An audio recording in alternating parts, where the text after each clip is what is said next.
प्रभु का प्रेम है। प्रेम की कभी किसी भी प्रकार से न तो विधि निषेधात्मक विवेचना हो सकती है और न तो उसके लिए कोई नियम बनाया जा सकता है। इसलिए हर एक व्यक्ति के लिए वह सुलभ है। एक दिन और मैंने बताया था कि यदि तुम ज्ञान योग का साधन करना चाहो तो तुम्हें तीक्ष्ण बुद्धि की जरूरत है। दृश्यते प्रज्ञा वृद्धिया सूक्ष्म सूक्ष्म दर्श विवेक कहता है कि यदि तुम ज्ञानवान बनना चाहो, कश्चित धीरा प्रत्यज्ञात्मा निंचत, कोई धीर पुरुष ही प्रत्यज्ञात्मा की इच्छा करता है। सब नहीं कर पाते, सबके बस का नहीं है। तो सूक्ष्मतम बुद्धि की प्राप्ति सबके लिए संभव नहीं, इसलिए सब उसके अधिकारी नहीं हो सकते। यदि तुम कर्म योगी बनना चाहते हो, वो भी तुम्हारे बस का नहीं है, क्योंकि कर्म योग में अनासक्ति मूल कारण है और अनासक्त होना कोई सामान्य बात नहीं है। जब तक पूर्ण ज्ञान नहीं होगा तब तक तुम अनासक्त नहीं हो सकते। और ध्यान योगी बनना चाहते हो, उसके लिए मन की शुद्धता, मन की एकाग्रता अनिवार्य है और मन की एकाग्रता इतनी सरल नहीं है कि तुरंत हो जाए। तो ज्ञान योगी, ध्यान योगी और कर्म योगी, ये तीनों प्रकार के योग तुमसे नहीं सध सकते एकाएक, या सब के लिए मुश्किल है। और तपस्वी बनना चाहते हो, उसके लिए बड़ी बड़ी कठिन साधना करनी पड़ेगी, संयम करना पड़ेगा। वो अभ्यास भी तुम्हारे बस का नहीं है। कहा तो फिर कहा इनके लिए क्वालिटी चाहिए, इनके लिए विशेष गुण चाहिए, लेकिन भक्त बनने के लिए तो हृदय की जरूरत है। और हृदय दुनिया में कोई ऐसा प्राणी नहीं जिसके पास न हो, और हृदय में भाव की जरूरत है। दुनिया में कोई ऐसा प्राणी नहीं जिसके पास भाव भी न हो। भाव सभी के पास है, तो इस भाव को चैनलाइज करना है। अभी भाव जो संसार की तरफ जा रहा है, इसको चैनलाइज करके परमात्मा की तरफ कर देना है, इसके सिवा और कुछ नहीं चाहिए। इसलिए अन्य स्मार्ट सर्वभ्यम भक्तो, अन्य साधनों की अपेक्षा भक्ति सुलभ है, क्योंकि भक्ति भाव परक है। और ये भाव जो है हर एक प्राणी के पास, निर्बल है, धनी है, मूर्ख है, अनपढ़ है, निर्बल गंवार है, या किसी भी स्थिति में है, गरीब है, कैसा भी है, हर एक व्यक्ति के पास भाव रूपी धन है और इस भाव को चैनलाइज कर सकता है, परमात्मा की तरफ लगा सकता है। इसलिए भक्ति योग सभी के लिए सुलभ है। ज्ञानी के लिए भी सुलभ है, अज्ञानी के लिए भी सुलभ है, दरिद्र के लिए भी सुलभ है, अमीर के लिए भी सुलभ है। यानी इसमें किसी भी प्रकार के क्वालिटी की जरूरत नहीं है, स्पेशलिटी की जरूरत नहीं है। ये इसकी विशेषता है। इसलिए अन्य स्मार्ट सौलभ्यम भक्तो, इसलिए नारद जी ने कहा कि अन्य की अपेक्षा, अन्य साधनों की अपेक्षा भक्ति सुलभ है। अब प्रमाण अंतरस्य न अपेक्षत्वात् स्वयं प्रमाणत्वात्। भक्ति शास्त्र में अन्य प्रमाणों की अपेक्षा नहीं होती, यानी भक्ति में अन्य प्रमाणों की अपेक्षा नहीं है, ये स्वयं में प्रमाण है। यानी अन्य जितने साधन हैं उसमें तो प्रमाण की जरूरत होती है। तुम ज्ञान योगी हो, इसमें प्रमाण की जरूरत है। तुम कर्म योगी हो या नहीं, इसमें प्रमाण की जरूरत है। तुम ध्यान योगी हो या नहीं, इसमें प्रमाण की जरूरत है। लेकिन भक्ति में स्वयं, ये तो स्वयं प्रमाण है, प्रेम तो स्वयं प्रमाण है, इसके लिए किसी अन्य प्रमाण की जरूरत नहीं पड़ती। अटल नेम या प्रेम को सभी नेम छूट जाए, तो इसमें अन्य किसी प्रमाण की जरूरत नहीं, स्वयं में प्रमाण है। जिसको तुम चाहते हो उसके लिए तुम सब कुछ करने के लिए तुल जाते हो, ये तो साधारण सी बात है। ये तो लोक में भी देखा जाता है। जिसको तुम प्यार करते हो उसके लिए तुम क्या नहीं दे देते। अगर सोचो, जिन बच्चों के लिए, परिवार के लिए, स्त्री को तुम प्यार करते हो, जीवन भर कमा करके, रातों दिन मेहनत करके सब उनके लिए समर्पित कर देते हो। कोई कंडीशन होती है उसमें? कोई कंडीशन नहीं होती। Without condition you are offering everything day and night and you are suffering only for those people. आप जरा देखो, कल्पना करके। लेकिन ऐसा क्यों करते हो? इसलिए कि उनको तुम प्यार करते हो, ऐसा समझ रखा है। तो जब सामान्य प्यार में इस प्रकार का त्याग हो जाता है इस प्रकार का समर्पण हो जाता है। तो जो भगवान से प्यार करता है उसके लिए भी यही होता है, वो भगवान के लिए सब कुछ करने पर उतारू हो जाता है। मोहम्मद साहब ने इस्लाम धर्म में भक्ति की प्रतिष्ठा की और उन्होंने बुद्धि को पूर्ण रूप से, जैसे अंग्रेजी में प्रोहिबिटेड कहते हैं, intellectual exercise is completely prohibited in Islam. किसी भी प्रकार का बौद्धिक वहां यानी प्रयोग नहीं हो सकता। कि उन्होंने एक बात कही कि मजहब में अकल की दखल नहीं होनी चाहिए। ठीक है, तो पूर्ण रूप से उन्होंने प्रोहिबिटेड कर दिया। अब दूसरी बात उन्होंने कहा कि परमात्मा के प्रति इस्लाम माने होता है complete submission to Godhead. Islam शब्द का अरबी में ये अर्थ होता है परमात्मा के प्रति पूर्ण समर्पण। इस्लाम शब्द का अर्थ होता है परमात्मा के प्रति पूर्ण समर्पण। अब ये जो पूर्ण समर्पण की बात है, तो इसके लिए मोहम्मद साहब ने 4 नियम बनाए। 4 नियम जो कि इस्लाम धर्म के मूल आधार है। सोम, सलात, हज और ज़कात, ये 4 नियम बनाए। सोम, सलात, हज और ज़कात। तो इन चारों नियमों में उन्होंने 4 बातें कही। सबसे पहली बात कि तुम जिसको प्यार करते हो, उसको याद करते हो, उसके सामने रिस्पेक्टफुली प्रणाम करते हो, तो तुम नित्य प्रति परमात्मा को स्मरण करो, उसके सामने प्रणाम करो। और प्रणाम करने की विधि बताई, दिन में 1 बार नहीं 5 बार। उसको कहते हैं नमाज। ये पहले सोम है। फिर दूसरा उन्होंने कहा कि जिसके प्रति तुम प्यार करते हो, परमात्मा के प्रति तुम्हारे हृदय में प्यार है, तो उसका एक दूसरा प्रमाण है कि उसके लिए तुम कुछ कष्ट सहते हो। तो खुशी खुशी यदि कष्ट सहो तो उसको तप कहते हैं, और यदि कष्ट सहने में दुख हो तो उसको तप नहीं कहते। उसको क्या कहते हैं? उसको आपत्ति व विपत्ति व संताप व सफरिंग अंग्रेजी में कहते हैं उसे। तो उन्होंने कहा कि इसके लिए परमात्मा से यदि तुम प्यार करते हो तो उनके नाम पर तुम भूखे रहो 40 दिन तक। तो 40 दिन का उन्होंने रोजा बताया कि 40 दिन का व्रत करो। वो स्वयं 40 दिन का व्रत किया करते थे, और जब वो 40 दिन का व्रत करते थे तो एक गुफा में चले जाते थे जहाँ की वो 40 दिन तक कुछ नहीं खाते थे और दूध का सेवन करते थे। आज भी मुसलमान भाई दूध का सेवन करते हैं उस रोजा के दिनों में। सिरनी डालकर, उसको सिरनी कहते हैं, मतलब सेवई डाल करके वो खाते हैं रात में। तो एक बार ऐसा करते हैं। तो उन्होंने कहा कि ये व्रत करो। तीसरा उन्होंने कहा कि तुम परमात्मा की स्मृति में पवित्र स्थान की यात्रा करो, जिसे हज कहते हैं। मक्का मदीना में जाकर के भगवान के दर्शन करो, उनको प्रणाम करो, और उनको, क्योंकि श्रद्धा का एक केंद्र तो होना ही चाहिए। श्रद्धा के यदि 1000 केंद्र बन जाए तो बात बनती नहीं। तो उन्होंने कहा कि 1000 केंद्र नहीं, श्रद्धा के एक केंद्र होने चाहिए। उन दिनों मक्के में 360 मंदिर थे भगवान शंकर के, 360, और सबके अलग अलग आचार्य थे, सब अलग अलग संप्रदाय में बटे हुए थे। तो मोहम्मद साहब ने सब 359 मंदिरों को तोड़वा कर धराशायी कर दिया। कहा कि एक श्रद्धा का केंद्र होना चाहिए, जिससे हर एक का एक जगह यानी क्या बोलते हैं, आधार बना रहे, आश्रय बना रहे। तो 359 मंदिरों को तोड़वा करके एक मंदिर रखा, और ये मंदिर जो था भगवान शंकर का, इसके पुजारी उनके चाचा थे, मोहम्मद साहब के चाचा जो थे उसके पुजारी थे, वही एक मंदिर रखा। और उनके चाचा जो थे अनन्य भक्त थे भगवान शंकर के, वो शैव थे, और ये शिव मंदिर था। तो अन्य मंदिरों को तोड़वा कर केवल एक शैव मंदिर छोड़ा, और वहां जो शिवलिंग था उसको अरबी में संज्ञ अस्मत कहते हैं।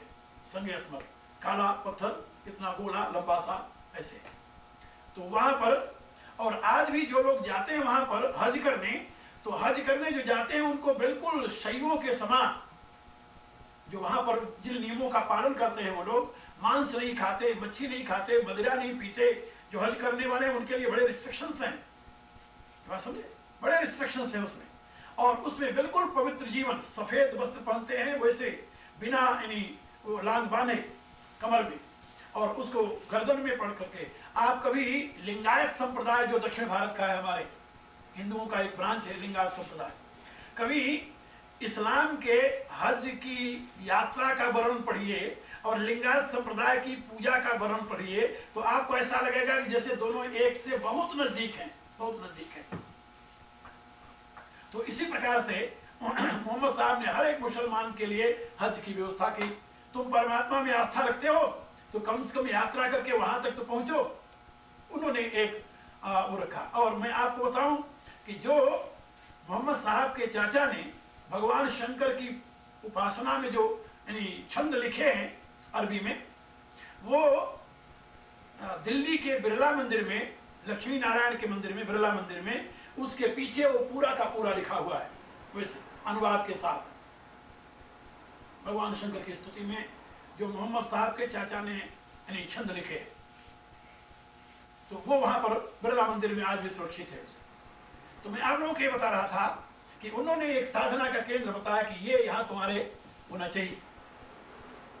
अब उसके पश्चात यहां एक और बात मैं आप लोगों को बता दूं कि जो मुसलमानों को हिंदुओं के प्रति काफिर कहने की भावना आई, वो क्यों आई?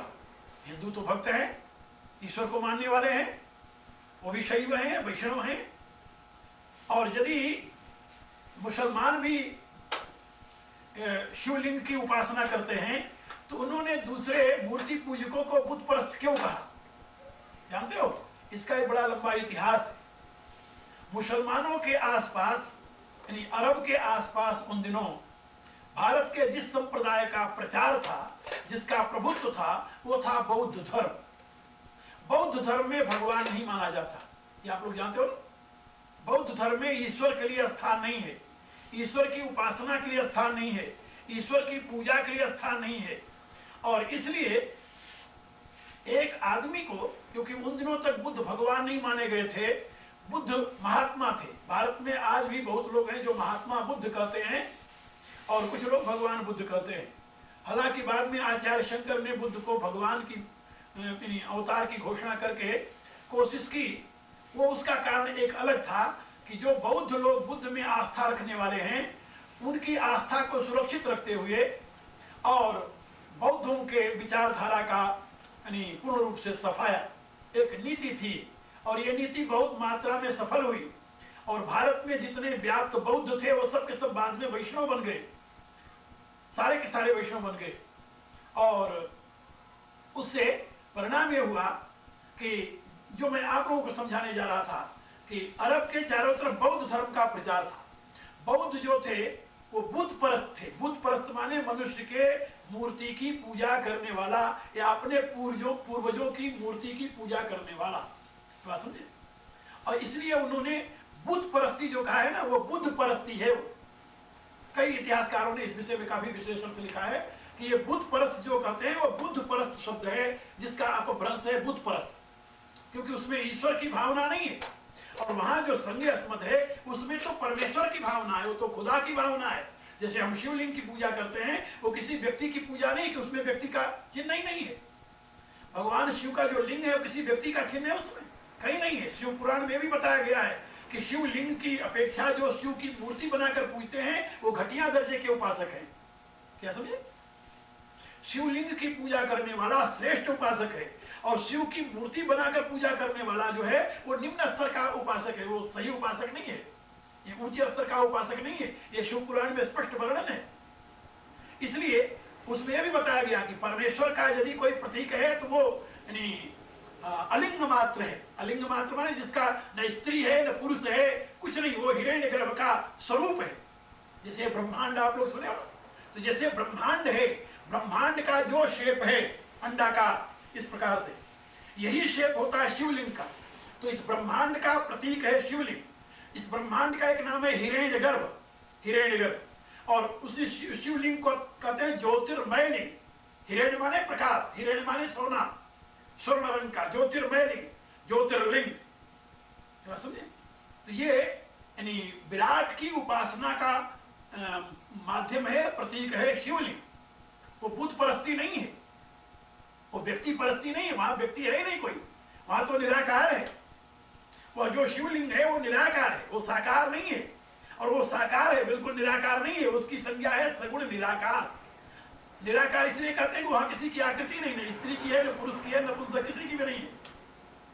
और वो आकृति युक्त है इसलिए कि वो सगुण है, तो वो सगुण निराकार है, निर्गुण निराकार नहीं। निर्गुण निराकार का तो एक कोई आकृति ही नहीं बन सकती। तो ये विराट पुरुष जो है या ब्रह्मांड का जो अधिपति है हिरण्यगर्भ जो है, वो निर्गुण निराकार नहीं है, वो सगुण निराकार है। निर्गुण निराकार तो ब्रह्म है, और निर्गुण निराकार ब्रह्म से जो सबसे पहले प्रकट होता है, हिरण्यगर्भ समवर्तता जाता भूत से जाता पतिरेकासीत। तो हिरण्यगर्भ समवर्तताग्रे, ये ऋग्वेद का मंत्र है और यजुर्वेद में भी ये मंत्र है। हिरण्यगर्भ समवर्तताग्रे भूत से जाता पतिरेकासीत। तो सबसे प्रथम प्रकट हुआ वो जो प्रकट हुआ उसमें कोई आकृति नहीं थी स्त्री पुरुषार्थ की, इसलिए वो सगुण निराकार है। निर्गुण निराकार परमात्मा, सगुण निराकार वो शिवलिंग, और फिर आप बाद में आकर के यानी सगुण साकार, फिर अवतार। हमारे यहाँ परमात्मा के ये 3 स्तर माने गए, निर्गुण निराकार, सगुण निराकार और सगुण साकार, ये 3 स्तर माने गए। तो इन तीनों में यानी एक तो सगुण साकार है, जो सगुण साकार है उसको विराट कहते हैं, और जो यानी सगुण निराकार है उसको विशेष रूप से हमारे यहाँ तेजस कहते हैं या हिरण्यगर्भ कहते हैं। और उसके आगे जो निर्गुण निराकार है वो परब्रह्म परमात्मा है। कहीं कहीं पर हमें 4 रूपों में इसका वर्णन मिलता है, जैसे उपनिषदों में, तो वहां पर सगुण साकार, सगुण निराकार और निर्गुण साकार और निर्गुण निराकार, ऐसा 4 रूपों में मिलता है। तो जहां इस 4 प्रकार का विवेचन है वहां पर सगुण साकार तो विराट हुआ, और वहां पर सगुण निराकार जैसे मैंने अभी आपको बताया है, सगुण और निराकार है। और फिर होता है आकृति कुछ नहीं, और एक है निर्गुण साकार, निर्गुण होते हुए भी साकार है, निर्गुण होते हुए भी साकार है। जो अवतार जैसे पूर्ण अवतार राम का, कृष्ण का आदि, ये निर्गुण निरंजन ब्रह्म कहे जाते हैं, लेकिन है साकार रूप में, दिखाई देते हैं नहीं। जैसे अग्नि का प्रज्वलन है, तो अग्नि का प्रज्वलन जो है उसको आप पकड़ नहीं सकते, लेकिन देखने में आपको अग्नि दिखाई दे रहा है। तो इस प्रकार से उसका विवेचन किया गया है। तो ये मैं आप लोगों को बता रहा था कि मोहम्मद साहब ने उसी प्रक्रिया से, ये शैव संप्रदाय के संत थे जिनके शिष्य थे, और उसी शैव सिद्धांत को उन्होंने वहां पर स्थापित किया है। और भारतीयों से जो इनका प्रथम परिचय था वहां के लोगों से, जिससे इनका संघर्ष हुआ, वो सही में काफिर थे। काफिर माने ईश्वर को न मानने वाले और ईश्वर के विरोधी। बल्कि आप लोगों को पता होना चाहिए कि बौद्धों का जब प्राबल्य था भारत में, तो वहां पर हिंदू मंदिरों की मूर्तियों को तोड़ तोड़ करके इन्होंने पानी में फेंक दिया। बात समझे? ये जो बद्री नारायण में भगवान नारायण की मूर्ति है, इसको उठा करके यानी बौद्धों के भय के मारे इसको उस कुंड में, जहां अग्नि कुंड जो है, वहां तप्त कुंड जो है, उसमें डाल दिया था। आचार्य शंकर ने जाकर के वहां से उसे निकाल करके फिर उसमें प्रतिष्ठित किया। तो बौद्धों ने अपने प्रभुत्व में काफी अत्याचार किए, और फिर उसके बदले में जब यानी वैदिकों का यानी प्रभुत्व हुआ, तो इन्होंने भी बौद्धों की मूर्तियां तोड़ ताड़ करके, इनको भी ये तो संघर्ष चलता रहा है, बहुत वर्षों तक चलता रहा है। तो एक बार जब तक ये पूरे नामूद नहीं हुए हैं तब तक ये बहुत संघर्ष में रहे। ये तो खैर इतिहास की बातें हैं। और मुसलमानों को इन्हीं का यानी संपर्क हुआ, इन्हीं से उनका परिचय हुआ शुरू में, क्योंकि काबुल कंधार आदि जो प्रांत था भारत का, ये सब बौद्ध हो गया था और बुद्ध धर्म का ही वहां प्रभुत्व था है। तो इसलिए उन्होंने इनको ये कहा, लेकिन है वहां पर भी वही भगवान शंकर की उपासना। तो मैं आपको बता रहा था कि मोहम्मद साहब ने भक्ति मार्ग में 4 बातें स्थापित की। एक तो नित्य प्रति 5 बार परमात्मा से प्रार्थना, एक 40 दिन का लंबा व्रत परमात्मा के नाम पर, और तीसरा परमात्मा के धाम में यात्रा, हज, और चौथा उन्होंने कहा जकात। जकात माने जिस परमात्मा में तुम आस्था करते हो उसके लिए तुम अपने आय का कितना हिस्सा दे सकते हो। तो उन्होंने कहा कि देखिए, मनुष्य के लिए सबसे जो पकड़ वाली बात होती है वो होता है उसके परिश्रम का कमाया हुआ धन, उसमें उसकी पकड़ ज्यादा होती है। आसक्ति का वही केंद्र है। तो जिसको तुम प्यार करते हो उसको तुम अपने कमाई का सर्वस्व दे देते हो। जिसको तुम जितना मात्रा में प्यार करते हो उतनी मात्रा में देते हो तुम। छोटी अवस्था में माँ को प्यार करते हो, जो बाहर से पाते हो लाकर माँ को दे देते हो। शादी हो जाने के पश्चात अब यदि माँ कहे कि बेटा जो कमाओ सब मुझे दे दो, कहते हो नहीं, सारा तो नहीं दे सकते। धर्मशास्त्र ने बताया कि सारा नहीं, चौथा हिस्सा माँ को देना चाहिए, लेकिन आज चौथा हिस्सा भी नहीं देते। माँ बाप कहते बैठे रहो, खाना पीना खाओ, कपड़े पहना करो, और क्या करोगे लेकर के तुम। फिर अब श्रीमती को सब कुछ समर्पण करना है, तो उनको प्यार करते हैं। इसी रूप से यानी हम जिसको प्यार करने लगते हैं, जहां थोड़ा सा भेद हुआ श्रीमती और श्रीमान में, वहां पर फिर अब वो समर्पण वाली भावना नहीं रही। पश्चिम में जो परिवार नहीं बन पाता, क्यों नहीं बन पाता जानते हो? इसीलिए नहीं बन पाता कि वहां पति की कमाई पर स्त्री का अधिकार नहीं है और स्त्री की कमाई पर पति का अधिकार नहीं है। वो दोनों अपने कमाते हैं और अपने खर्च करते हैं, उनका अपना बैंक बैलेंस रहता है, अपने आप में रहते हैं। तो कभी एसिमिलेट होने की कोशिश नहीं की हो, एक दूसरे में मर्ज होने की कोशिश नहीं की है। लेकिन भारत की जो स्थिति रही है, वहां पर एक व्यवस्था रही है, पुरुष ने जो कुछ कमाया, तनख्वाह मिली, सीधा ला करके श्रीमती को पकड़ा देता है वो। अब वो क्या कैसे खर्च करेगी वो जाने। ये जो स्थिति रही है, इसमें पूर्ण समर्पण की भावना है, इसलिए वहां पर कोई झगड़े के लिए गुंजाइश नहीं। वो कहती है मैं घर की रानी हूं, वो कहता मैं बाहर का राजा हूं, जंगल का, बात ठीक होगी। लेकिन वो यहाँ नहीं है, यहाँ हो ही नहीं सकती। तो जिसको तुम प्यार करते हो उसको क्या देते हो तुम? अपने पूरी परिश्रम का परिणाम। तो तुम भगवान को भी प्यार करते हो कि नहीं, धर्म को प्यार करते हो कि नहीं, मोहम्मद पूछता है। पूछते हो तो उसके लिए तुम अपने आय का कितना हिस्सा देने के लिए तैयार हो? ये उसने एक विधान बनाया और उसको नाम रखा जकात। सोम, सलाद, हज और जकात। तो जकात में ये व्यवस्था की कि आय का चौथा हिस्सा तुम्हें धर्म के नाम पर देना होगा। यदि तुम परमात्मा को प्यार करते हो, तुम्हारे आय का चौथा हिस्सा धर्म के नाम पर जाए। और पहले लोग देते थे, अभी मुसलमानों में चौथा हिस्सा तो नहीं रहा, 4% रहा, 4% देते हैं, आज भी देते हैं।